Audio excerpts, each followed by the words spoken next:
Which is better, a fifth wheel or a motorhome? Find out next. I've had 3 fifth wheels and now I'm in a motorhome. So which is better? If you're planning on camping longer term, chances are you're considering either a Class A motorhome or a fifth wheel. To help you decide, let's go over the pros and cons of each. So for the last 2 years that I was in a fifth wheel, I kept dreaming about getting a Class A. In my mind, I'm like, oh my gosh, they're so nimble. It seems so easy to get up and go. And you know what? I was right. There isn't as much breakdown as far as getting the camper ready for travel, and the setup is also pretty easy too. I'm sure you've heard the term rolling earthquake.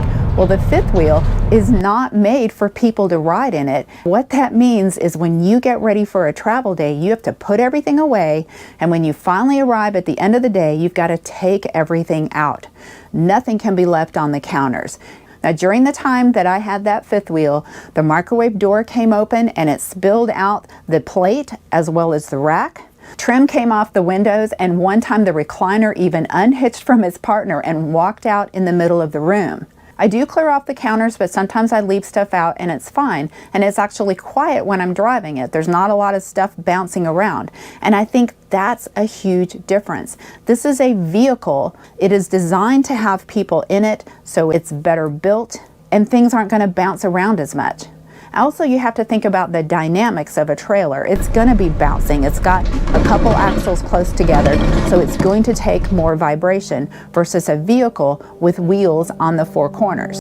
Hands down, the fifth wheel wins on floor plans. No matter what you want, you can get. If you want to have a bathroom in the back, bunks in the back, living room, kitchen, bedroom in the back, you can find a fifth wheel floor plan for that. I mean, it's amazing all the different kinds of variations. Contrast that with a motorhome where you're going to get the bedroom in the back pretty much, or else you're going to get the bedroom in the back. I haven't seen them any other way. It will likely cost more money to insure the motorhome than the fifth wheel, but that depends if you're buying used and what kind of deal you're getting. And the maintenance is going to be more for a motorhome.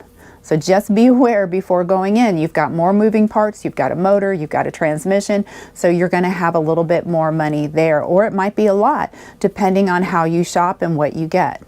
Now, I will say there's a huge difference between the typical motorhome and the typical fifth wheel in quality. I'm talking fit and finish and build quality. If you're looking for residential build quality, you're going to find it in a Class A motorhome. You are going to have a harder time finding it in a fifth wheel. You can find it in the DRV line, but those, if you buy new, can be over $200,000. I always thought if you got a motorhome that you would have less windows. Well, it's not the case in this motorhome, and I'm sure if I found one with as many windows, you can too. I have a panoramic view from my dining room, living room, up the front in the cab, and the huge windshield, and all the way along the side, which includes my office. Storage. I started out full-time life solo in a van, and I quickly ran out of space because I wanted to cook, I wanted to enjoy life more, and it was harder in the van. So I bought a brand new 2020 Grand Design Reflection 260 RD. Let me tell you, that was the perfect fifth wheel. I love the floor plan, but very limited storage. The closet was about 2.5 feet wide. That was barely enough for my clothes. And there was not a whole lot of outside storage either. So when a boyfriend moved in, we got a 35-foot Grand Design 310 GK, and we were quickly overweight. Why? Because although they have enough storage, they don't have enough cargo carrying capacity, not when you add heavy tools, solar, and a washer and dryer. When you look at a motorhome, not only is there generally a lot more storage inside and out, I'm talking a lot more cabinets inside, a lot more places to put stuff, and then you go outside and it's like, oh my gosh, it's like the dream. There is so much space. If you don't travel light, and I do not travel light, then a motorhome is likely your best choice. I weighed and I am underweight by a couple thousand pounds.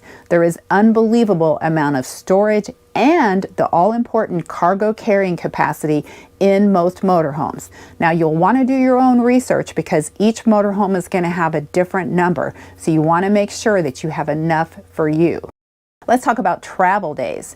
In a fifth wheel, the first thing I think about is the fact that if I'm driving the fifth wheel, I can get out right there. I have the driver's door.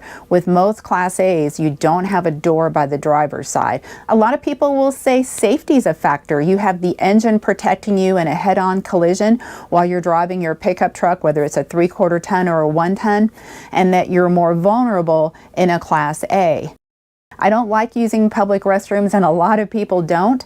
So if we're stopping on the side of the road, we've got to open the door and pull the ladder down and go inside. With a motorhome, that's a big reason for a lot of people. It's just so nice to be able to use my bathroom, and there's no surprises that might be there in a public bathroom. The fifth wheel I used to have was a Grand Design 310 GK. I love that floor plan, but on travel days, you lose the living and dining area. I could access the fridge, and that was about it, and I could access the bedroom and the bathroom.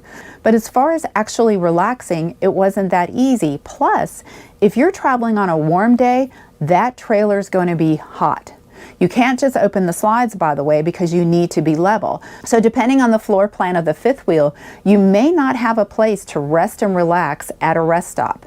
With most motorhomes, you'll still have full use of the important areas, even with the slides pulled in.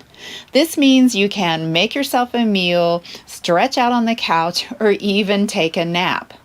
So think about it. You've been traveling all day, you're tired, you know you have to do the setup, and now you've got to get your camper in the site.